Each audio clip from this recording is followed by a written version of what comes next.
Good morning, everybody. Good morning. So I try to always start right at 10:30 because we always have a lot of stuff to go through. I like to get started right away. Um, so 10:30 is usually when I hit record and start going, so that you guys have an idea of I try to be as on time as possible. Um, so welcome to the Unit 1 live chat for Psych 315, Biological Foundations of Behavior, the Brain. If the title scares you, don't let it. Every term I have at least one student who messages me and is like, oh my God, the title of the course had me so scared. Um, it's what happens. People get scared by the title, and believe me, you don't have to be. It is not as scary as if we were in like a course for people becoming neuroscientists or any of that stuff. I promise you, it is not intensive. We look through everything through that organizational behavior lens, and I promise you, it is not going to be that bad. Um, I always like to let you guys know I have two classes of 315, so I combine everybody into one live chat. So if you see people that you don't see in your classroom, but you see them in the live chat, it's just because I combine both classes. Um, and I always ask, because I always have a lot to cover in the live chats. If you have questions, personal stories, any of that stuff, you can save it till the end. I always leave time for that. So you can, I promise I'll get to it at the end. I make sure that I get through all the important information and then we have time at the end. So today we're going to start with introductions, I'll give you a little bit about who I am, talk about what we're going to cover in the course. We're going to talk about some important things in the classroom. I'm going to kind of show you a few things that's important for you to take a look at. And I'm going to give you an introduction to proper citation if you're not familiar with that. We're going to talk about a few things when it comes to that. And then, of course, we're going to start covering topics from Unit 1. We're going to talk about what biopsychology is. We're going to talk about, obviously, its importance to organizational psychology, organizational behavior.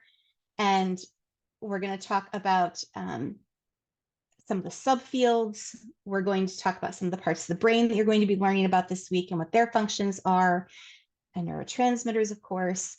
All of these are connected to your assignments for the week. And of course, as I said, I always wrap up with time for questions. So, quick introduction of myself. I'm Becky Enco.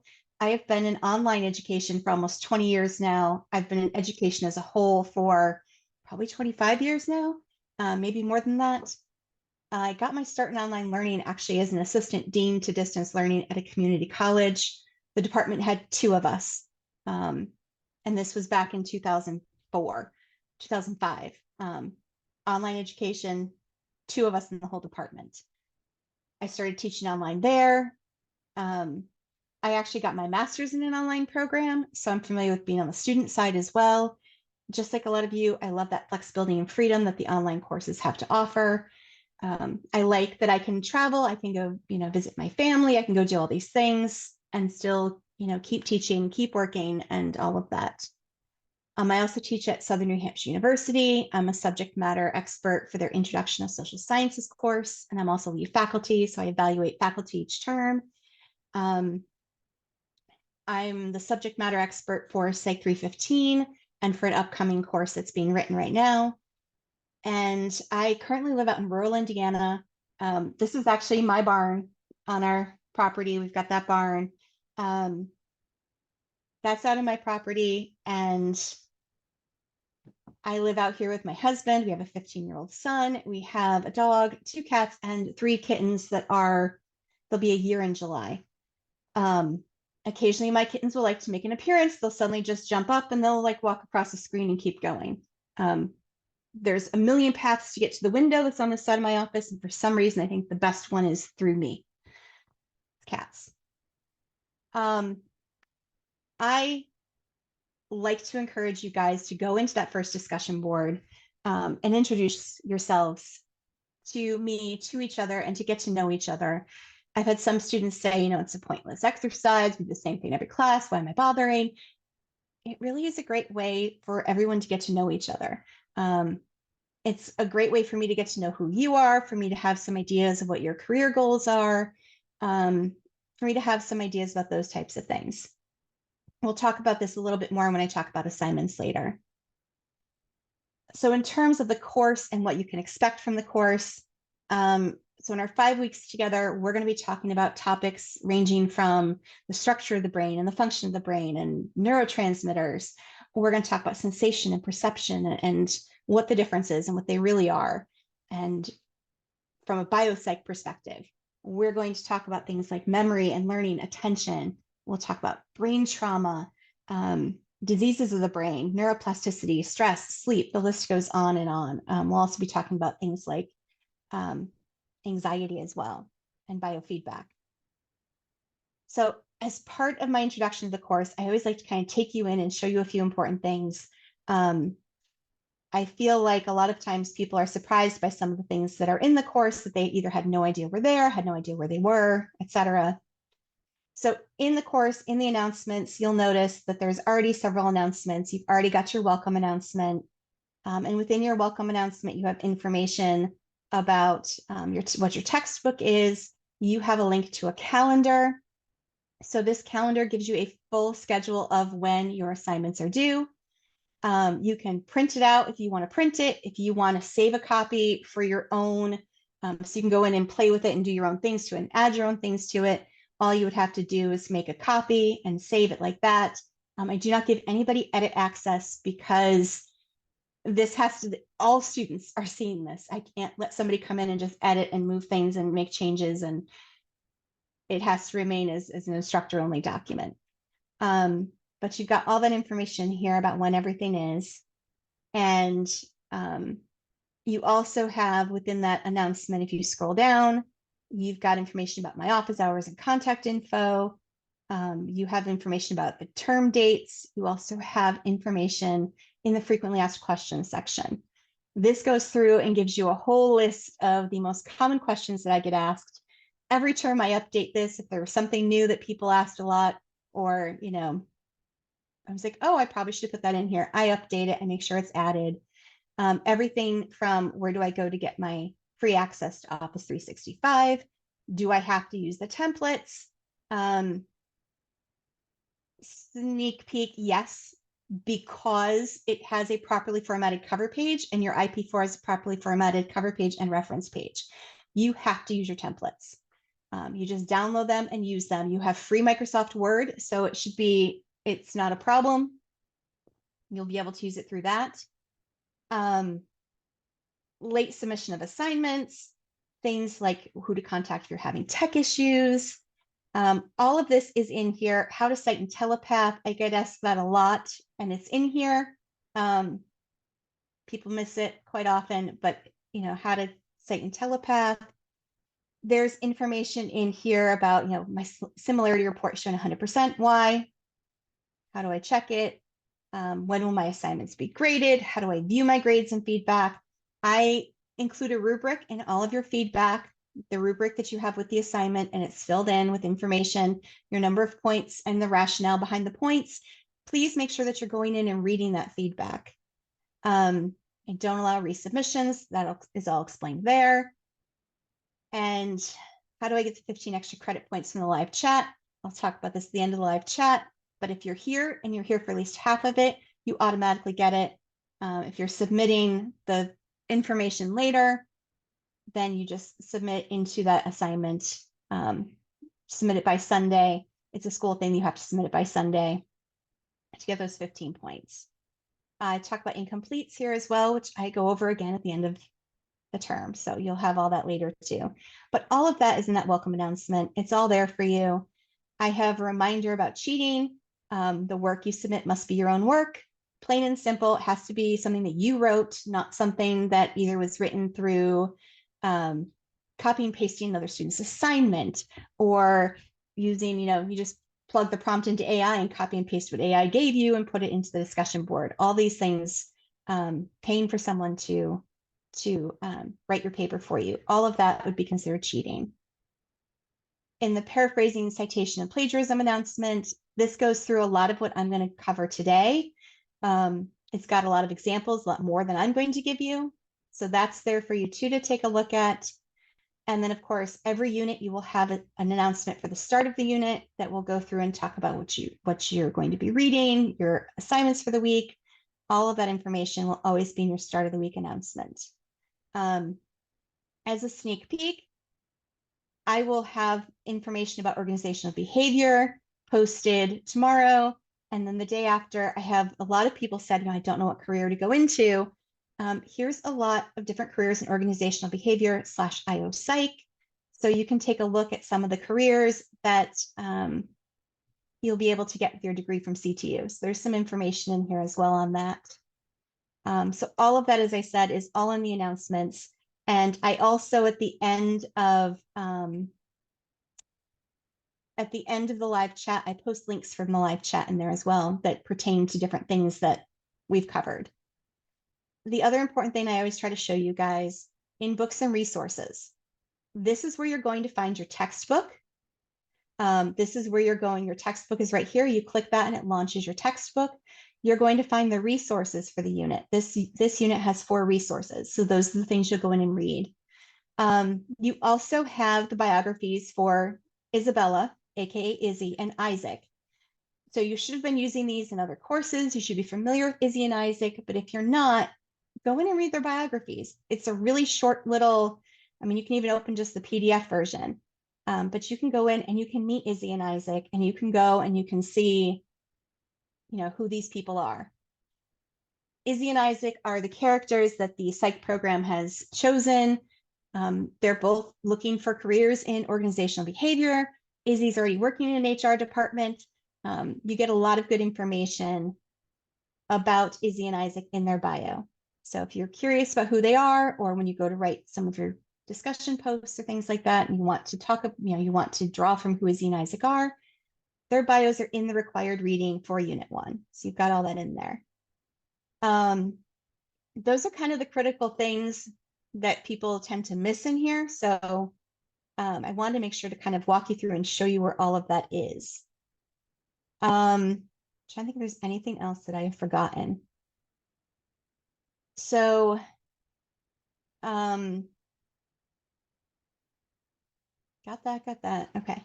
Double checking my list. I got everything on it. Can't think of anything I've missed in terms of that. Okay. So in terms of your assignments in this class, we're going to take a quick look at kind of the overview of things. You will have a discussion board every week. You will have one discussion board. Your initial posts will always be due on Thursdays. Your 2 response posts will always be due on Saturdays. In the odd number weeks, 1, 3, and 5, you're going to do in Telepath. And in the even numbered weeks, 2 and 4, you're going to have the IP or individual project assignments. And again, you will have a template for those IP assignments. We're going to talk about, when I talk about those assignments and what you're doing for them, you'll get to see exactly what you're working on for them. And I do go over all the assignments with you. Okay, so next big thing I like to talk about is using sources when you write papers, because you are going to be doing an even discussion board posts. You're going to be submitting work and you might be drawing from references. So let's talk about how to actually do proper citation. Anything you take from an outside source must be properly quoted and cited. You have to give credit to the author. You have to give credit to the person who said that, who had that idea, who had that information. So the similarity report that you receive highlights the parts that it deems to be similar to another source. Please note, I don't just look at the percentage. For example, you're all using the template. If you're following directions, you're submitting the template. If you've already looked at your IP2, you know that you have directions, then you have the table that you're submitting for your assignment. You're submitting that completed table. The table itself the headings on the table are going to pop up as being a match. I don't look at that and say, oh, that's plagiarism. You're supposed to be submitting that table. You're supposed to be submitting, that cover page formatted that way, etc. I actually go through and look at it. Using the template as a requirement of the assignment, you're never going to lose points for that. So let's talk about some of that text that might be marked similar. As you saw in the FAQ, if you have 100% match, it means there's a problem. Don't just click submit to instructor, figure out what the problem is and correct it. it is best if you can paraphrase information you get from outside sources. Paraphrasing does not mean just changing a word or two, or even 3 or 4 words in a sentence. Paraphrasing means that basically you're taking the information, you're kind of processing it, digesting it, and then putting it into your own words. That's probably the best way to explain paraphrasing. So I know that I share this in that video I have in the announcements, but I like to give another example and kind of walk you through it at the start of this, just to make sure everybody's gotten it. So if I were working on IP2 and I went to a website and I was like, oh, good, I'm going to write about the prefrontal cortex. Here's what I want to put in it. So if all I did was copy and paste this, or even just copy it word for word, that would be considered plagiarism, because I'm just taking it from the source and putting it in. If I don't give any credit to the source, I have not followed proper citation. So if I just copied and pasted it in like this, or even, again, if I just typed it out, this would be plagiarism. By the way, this is the actual piece of your IP2. You're filling out this table in your IP2 assignment. So that's what your assignment is, to complete the table. So if I just pasted that in, that would be plagiarism. Now, if you thought, okay, well, I'm just going to change a few words here and there because then I'm paraphrasing, and you changed it to this. By the way, if you want the original text so that you can kind of compare. So notice I changed a couple words. You can't just think, okay, well, I changed a couple words, so I'm okay. That's not how that works. This would still pop up as being similar. It would still show up on that similarity report. It would still show up as plagiarism. So how do we fix it? I'm going to show you 2 ways. So the first thing we can do is we can completely paraphrase. So this would be paraphrasing. And even though I've paraphrased, I still gave credit to the source. And then at the end, I created a reference that gave full credit to the source, not just the in-text citation, but full credit to the source, so that somebody could go and actually view that source and see that information. That's the first way. So I took the original text and I paraphrased. Now, if for some reason you can't paraphrase something and you need to take it word for word, you put it in quotation marks. Now, ideally, you're not going to have a paper that is just full of quote after quote after quote, because it doesn't show that you've learned anything. It doesn't show that you've processed any information, that you've taken in anything, that you've understood what you've read. It just shows you either know how to copy and paste, or that you've been able to, just retype it, but it doesn't show that you have that knowledge. But if you did have to quote and cite, then you would put it all into quotation marks, and then you would put the citation after it, and you'd have this same reference at the end of your paper. That is how you would go through and correctly do a direct quote. Now, ideally, if you have text that you know that you can't get away from quoting, you try to paraphrase as much as possible. You try to have a mix of your own words and quotations put together. Ideally, it looks something like this: a mix of your paraphrasing and a direct quote. It shows that you've read the information, that you've been able to process it, but hey, this part here, I just couldn't put in my own words, so here's a quote. And by the way, here's the source, that you know who authored this. As always, the best way to see what issues you have with citation is to go and read your similarity report. Take a look at it. You can always make changes and resubmit it. Now, as you go through and do that first upload, it will run the similarity report and then you can read it. Now, for some reason, you already clicked submit to instructor and then it pops up that you have a problem in the similarity report. Take a look at what it flags. You can always just message me and say, hey, I already submitted it to you, but I know I have to make changes before you grade it. Can you give me time to make changes? Let me know that your plan is to fix the issues. And then I won't go ahead and grade it right away. I also want to state, if you feel the similarity report is wrong, if you feel that it says something was taken from somewhere else and you don't believe that it was, you are entitled to request a third-party review. You can, basically, I take your report, I take your submission, and I submit it to the administration, and they take a look, and then they will make a determination if the report is correct or not. If you have any questions on your similarity reports, on how to quote and cite any of that as we go through the course, I'm more than happy to help. Don't hesitate to reach out to me. All right, first topic of the week, Unit 1. Got all the housekeeping stuff out of the way. So we're starting off with what is biopsychology. When I give definitions, I always like to start with a definition you'll find in your textbook. I'm a firm believer that repetition is a key to learning and remembering information. So in your textbook, it defines biopsychology as, quote, the scientific study of the biology of behavior. So biopsych essentially combines the study of psychology with the study of biology, which is how we get bio and psych.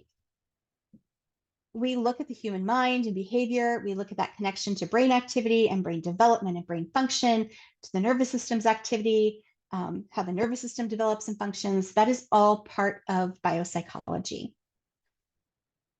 So it's important to note, you might also hear biopsychology called things like biopsych. I shorten it. I don't see a reason to put the whole thing. Study of, it's biopsych. We know we're studying it. You might also hear it called physiological psychology or biological psychology or psychobiology or even behavioral neuroscience.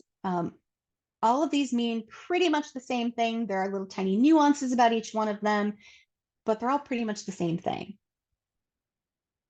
Biopsych is actually a relatively new field. It's been around since the 20th century.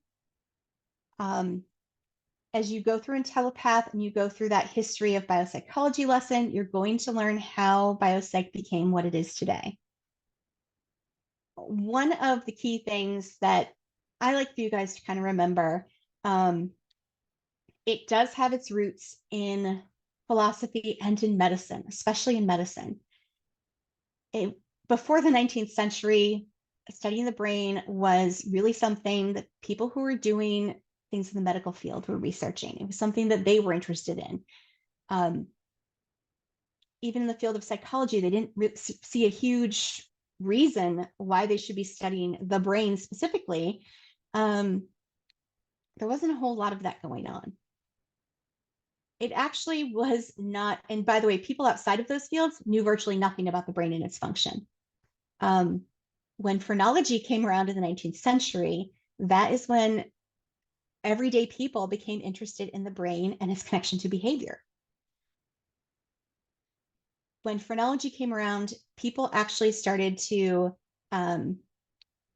pay attention. They would actually hold parties where they would have a phrenologist come in and feel people's heads. And phrenology literally is where they just kind of feel a person's head and they feel where a person has like, oh, there's a divot right here. Oh, well, that's in this area. So that means you're low in whatever this may be. So like if they had an indentation in area 17, oh, you're really low on hope. You're not very hopeful. If a person had a huge bump in their destructiveness, oh, you're a really destructive person. That is how they interpreted the bumps. They would literally just feel for bumps and divots in the head and tell you about your personality based on your skull. The belief was that your brain would be indented in that area if you were low in that, and your brain would be bumped up if you were high in that. And so therefore they believed your skull would also be raised and lowered in those areas. Well, we know that phrenology is a pseudoscience today. It really opened the doors to the study of the brain and everyday people being interested in the study of the brain. People who are not going on to be, doctors and psychologists, people who were going into things like organizational behavior. It got these everyday people interested in the brain and behavior. It's also important to note it wasn't until 1914 that psychobiology was used for the very first time, making that definitive link between biology and behavior. So you guys all know C2's program. It is rooted, has its foundations in organizational behavior. So there's a lot of, well, why do we study biopsychology and the human brain? This isn't a program for people becoming therapists or counselors or clinical social workers. This is for people going into organizational behavior. So why are we studying the brain and behavior? There are a lot of reasons. As you go through your IntelliPath lessons, you're going to see a lot of examples about why it's really important to industrial and organizational psychology and organizational behavior to understand the brain and its functions.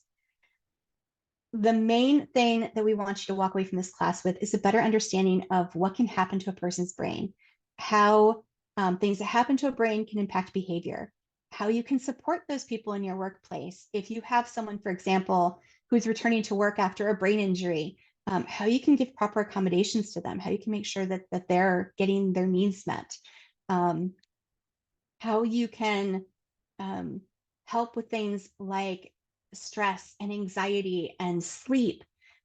You're not going to be trained to give them therapy or counseling. You can refer them out for that, but you're going to be able to act with empathy, and you're going to be able to understand, and you're going to be able to help to create a better and more understanding workplace, and to really help them to have their needs met while they're at work, whether it be in the form of creating accommodations or even just acting with empathy, and having that understanding for them. So as you go through your IntelliPath lessons, you are going to learn about some important parts of the brain and their functions. Spoiler alert, if you've already looked at your IP2 assignment, then you're already aware of this. You're going to be focusing on some of these parts of the brain for your IP2 assignment, which is kind of why I'm talking about them. So I'm going to talk about a few of these. And again, it's all in your IntelliPath. You're going to be reading through this in the IntelliPath. I like to talk about these and kind of talk about what they're responsible for a little bit, to kind of help out any auditory learners who kind of need to hear this information, who need to kind of have that, kind of to just kind of hear it. So reticular formation. This part of the brain is really responsible for relaying information. It makes sure that information gets to where it's supposed to be. And it kind of acts as that little, like a person said, okay, you need to go that way. Oh, this message. Okay, you need to go over here. Oh, hold on, wait. Okay, now we can go up here. Okay, we can send you here. That's what it does. It makes sure the information gets where it's supposed to go. It is also critical to sleep and attention. People who have damaged reticular formation, they might suffer from sleep difficulties. They might develop something like an ADD or ADHD. Pons is the next one we're going to talk about. So the pons links the brain to the spinal cord. So your pons right here, it actually, the main responsibility that it has is in unconscious processes. It helps with things like your sleep-wake cycles. It makes sure that you keep breathing. People who have damage to this, some of them actually end up having difficulty with breathing. If this area gets damaged, they might have no other issues within their nervous system, but they might have difficulty with their unconscious process of breathing. They might struggle with breathing and need assistance, things like a CPAP that'll force air in, etc. The next area we're going to talk about is your hippocampus. Your hippocampus, its main job is memory. Your hippocampus is the number one part of your brain that is associated with memory. If the hippocampus gets damaged, a person will suffer issues with memory. When we talk about different diseases and all of that, as we get through into later units, I think it's unit 3, we talk about it. Things like people who have Alzheimer's disease, people who have epilepsy, the hippocampus becomes damaged and it causes memory issues. Your cerebellum is responsible for the coordination of voluntary movements. So voluntary movements is anything that you have to think to do, anything that you can do while you're awake that you're not doing while you're asleep. So anything from, a person who's working on an assembly line, putting things together, they need to use their voluntary movements. The cerebellum is also, it plays a role in balance. They've noticed that if this part of the brain gets damaged, people have issues with balance. They'll struggle with, kind of their equilibrium and things like that. It's also an area that works on language processing. Um, it impacts our ability to stand upright, and it's also part of our reflex memory. So, like, for example, people who've played a guitar for a long time will suddenly find that they can have a conversation and their fingers know exactly what to do. That comes from the cerebellum. They've also shown through recent research that the cerebellum actually plays a key role in our emotions and our ability to make decisions. So when the cerebellum gets damaged, people might struggle with emotional regulation. They might struggle with decision making. They might have a lot of difficulty with things like that. So in addition to being able to see some physical issues, they're going to have some of those behavioral issues as well. The hypothalamus, one of its main jobs is to help control your body temperature, to make sure that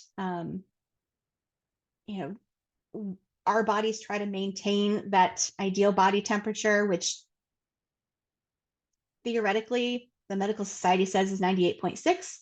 We all have our own variations of that. Some of us run hotter, some of us run colder, but it tries to maintain that body temperature that your body needs.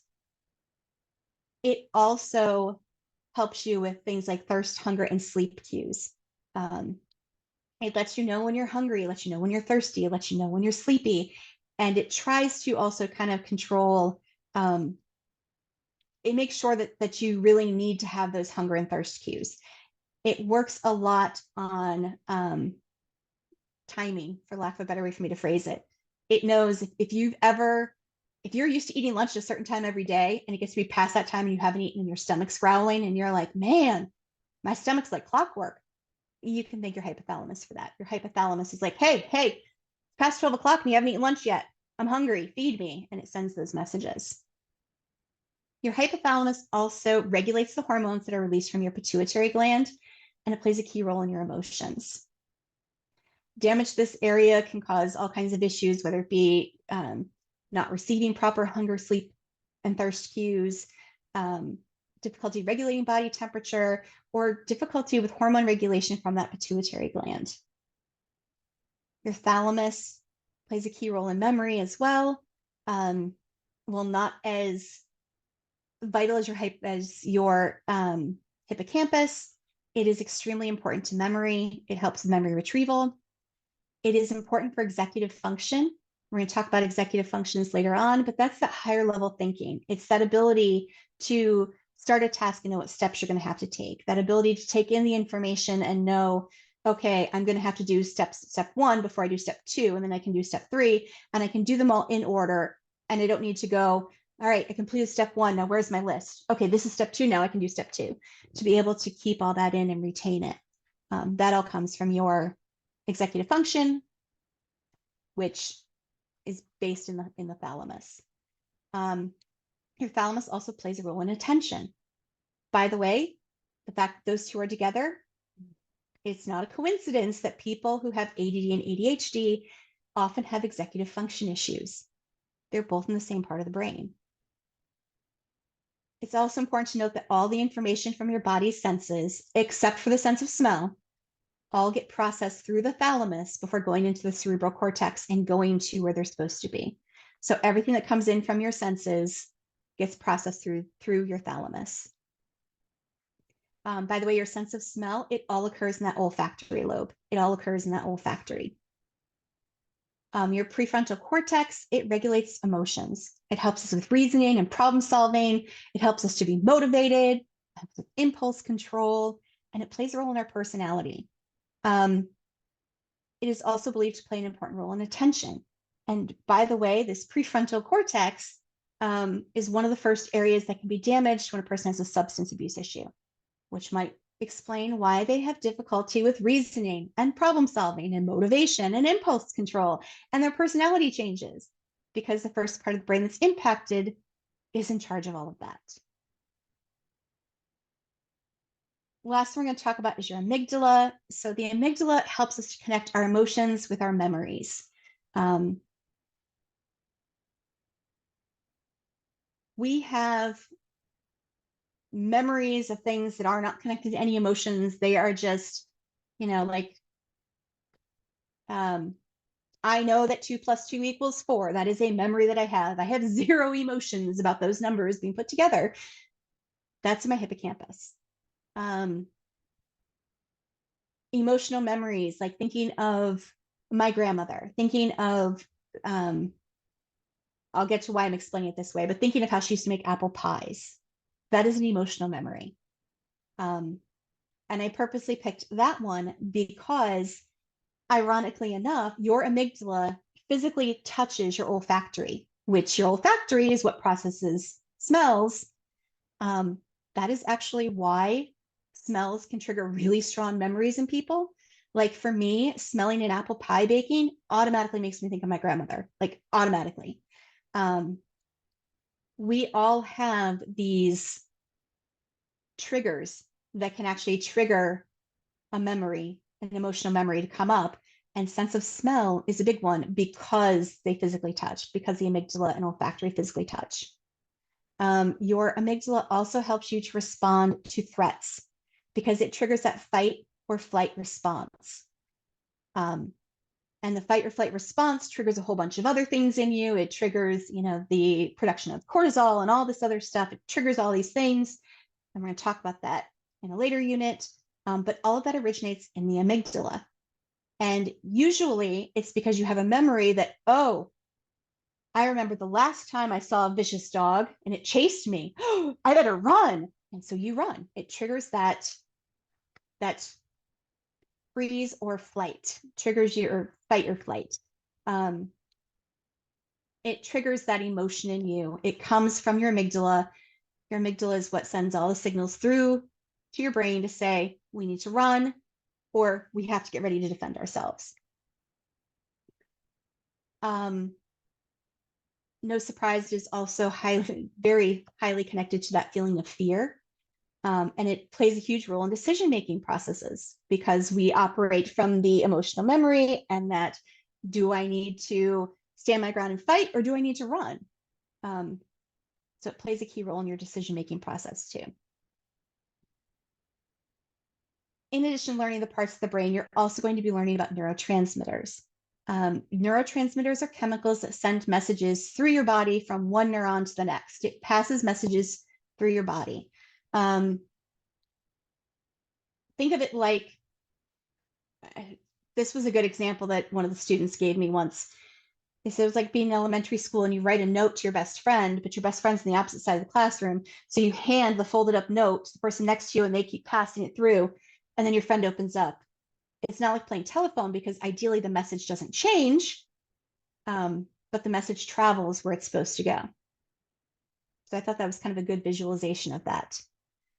In this course, we focus on just 6 of the neurotransmitters. We don't talk about all of them. We focus on the ones that would be critical to organizational behavior. Our first one we talk about is serotonin. Serotonin is related to mood and happiness. Serotonin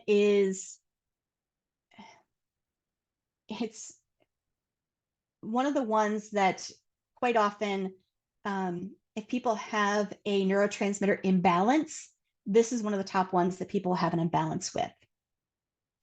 Too much serotonin can lead to something called serotonin syndrome. Serotonin syndrome can cause shivering, seizures, or even death.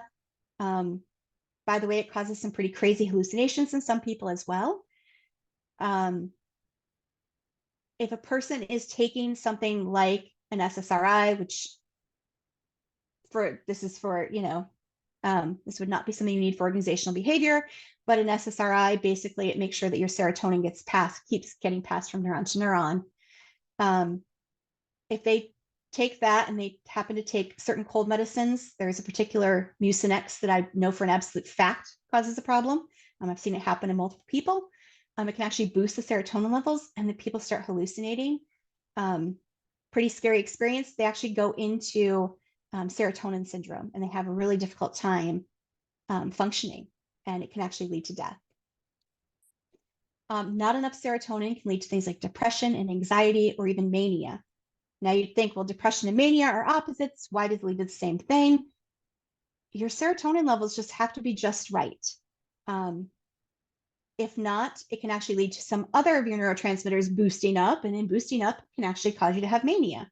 If your serotonin's not right, something else might say, oh, let me kick in and give a little extra, and suddenly you've caused mania. Next, we're going to talk about is dopamine. So this plays a huge role in your reward system. It's what gives you that rush of joy when you succeed. I know someone on the discussion board talked about liking to complete projects, and that gives them that kind of a rush. Your rush you're getting is from, you get extra dopamine. If you're a person who likes to make lists, you can cross stuff off of them and be like,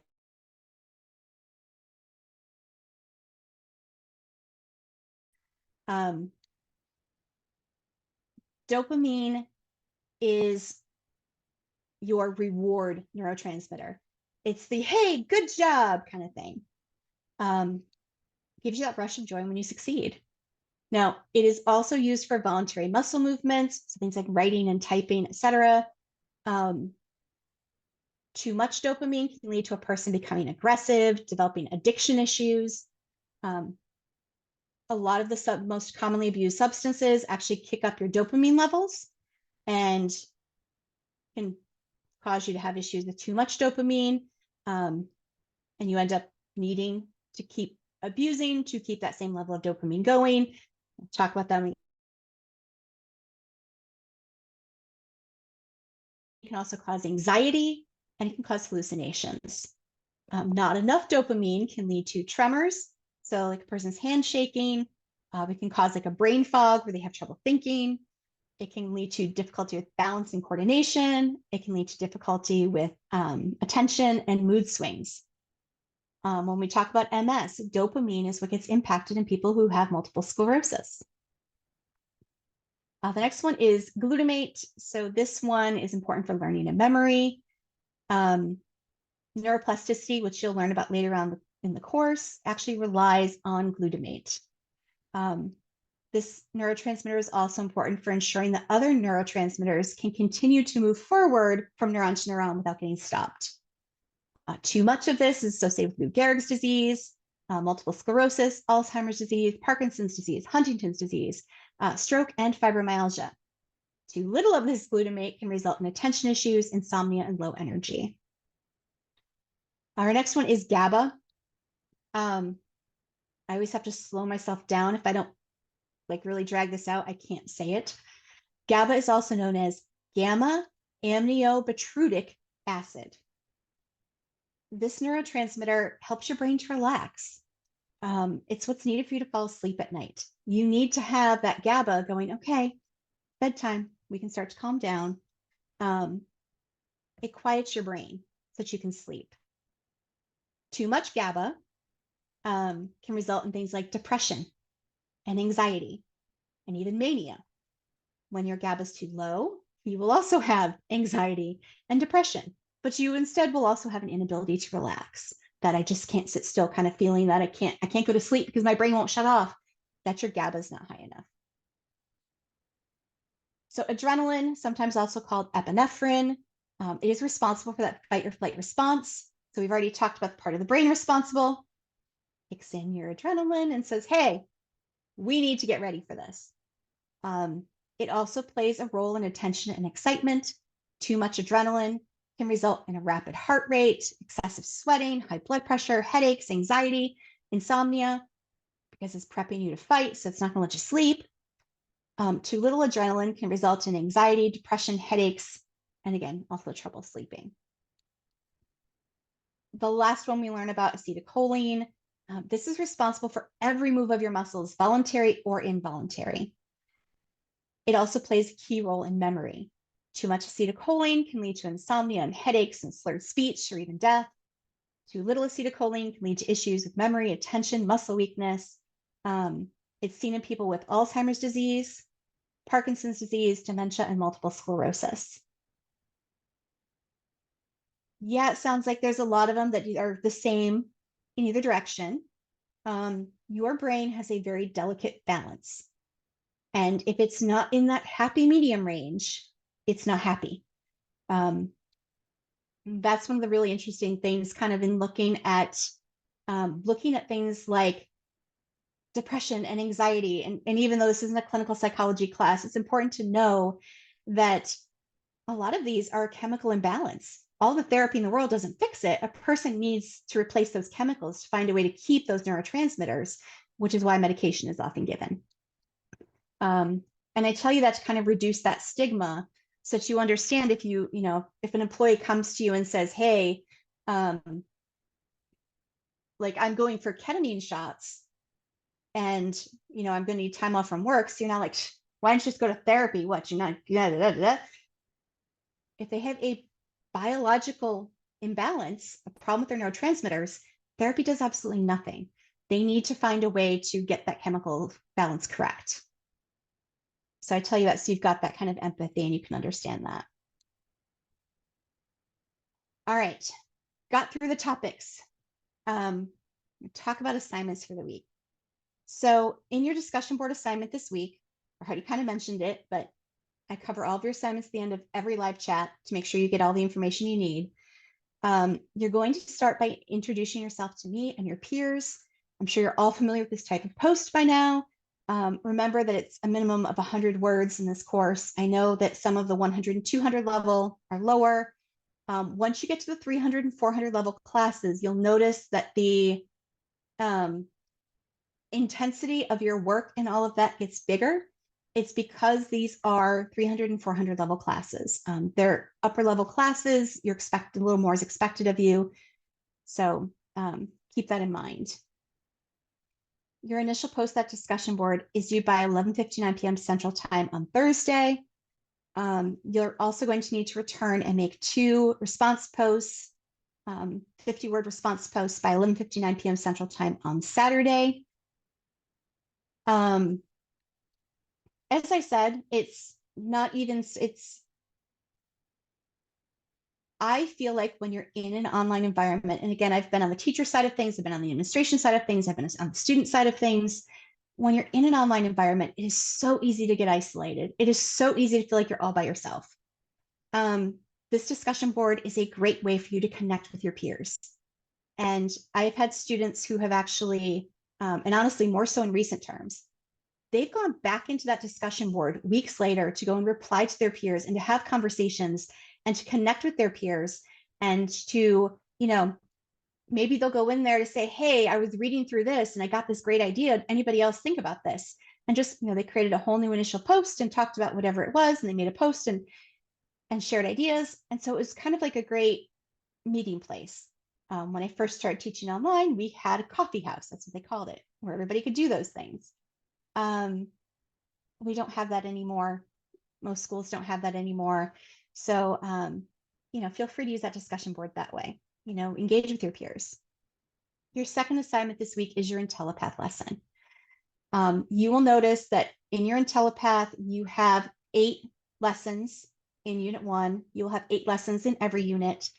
There are no knowledge checks. You are required to go through and do every unit of your IntelliPath. And this is something you'll find all of the 300 and 400 level classes. You will have to go through and do all of the IntelliPath lessons if you have IntelliPath. Your IntelliPath is due by 11:59 p.m. Central Time on Sunday. While I'm talking about IntelliPath, I wanted to kind of give you a perspective about IntelliPath. Up until just under a year ago, it was last August, this course had 5 IP assignments. You submitted an IP assignment in all 5 weeks. We worked to revise this course and we gave IntelliPath in 3 of the 5 weeks. This is becoming a standard for the classes at the 300 through 400 levels, or at least at the 300 level. I can speak definitely for the 300 level. The goal is for you to have 3 IntelliPaths and 2 IP assignments and have, that be your assignments in the course. So I know that they're still working on revising courses. I know because I'm actually writing a course right now that won't be live until August. But just know that these were kind of created with you, the student, in mind. We really worked hard to make sure that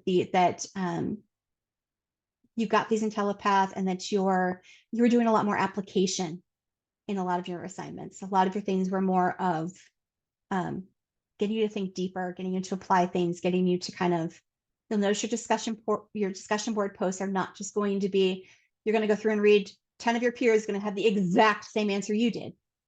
You're not going to notice that here. You're not going to see that because we're looking for your perspective on things. So hopefully you guys kind of like that as you see it and work through the course. But I kind of want to just mention that about Telepath because that was really important to me. I love that we did that. I love that we created 3 Telepath lessons for you guys and gave you 8 units in each that you'll go through and get all that information. Extra credit. So I mentioned this at the beginning, I'll mention it again. If you are present for at least half the live chat, that's all you have to do. You don't have to do anything else. I go in on Fridays and I add your extra credit points. I wait till Fridays because I want to make sure that it is accurate.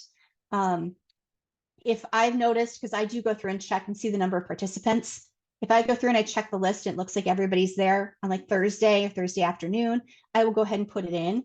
If it looks like somebody's missing, I won't post it till Friday.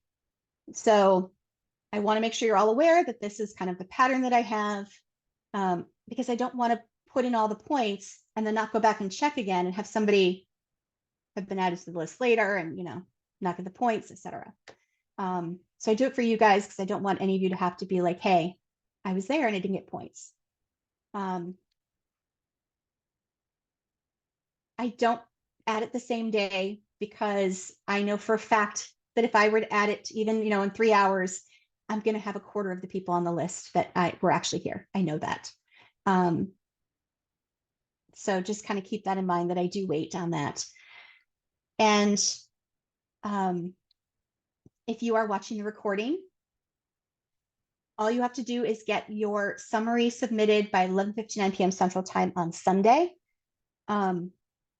Get your summary submitted and I will get it graded. I usually go in and grade those on Monday when I grade IPs and Telepaths and all that. So I'll get it in for you then.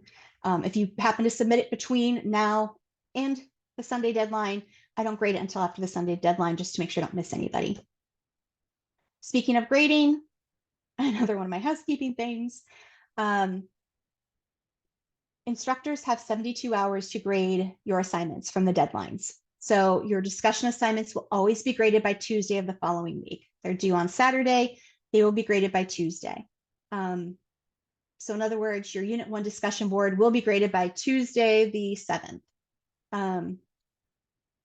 In Telepath grading, grades are pushed daily, Monday through Friday, after the first due date for Telepath work. So your Telepath is not due until the 5th. So the 6th will be the first day I'll push Telepath grades.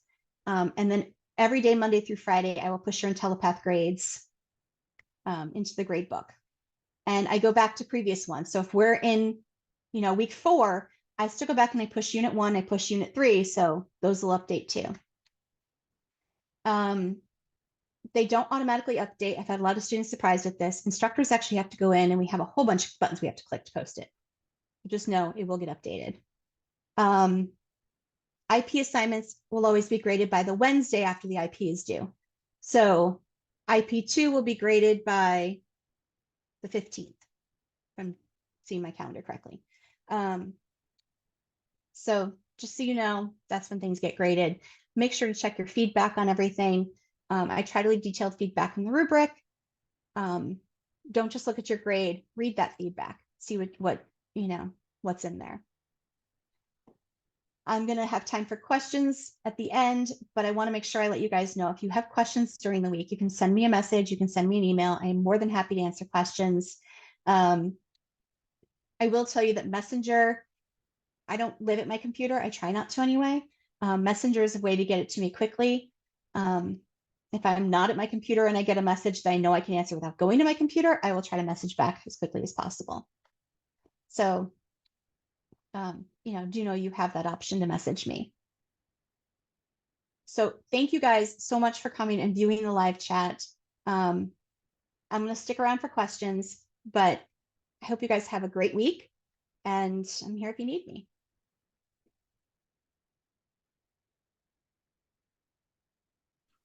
Thank you. Have a good week. Thanks, you too.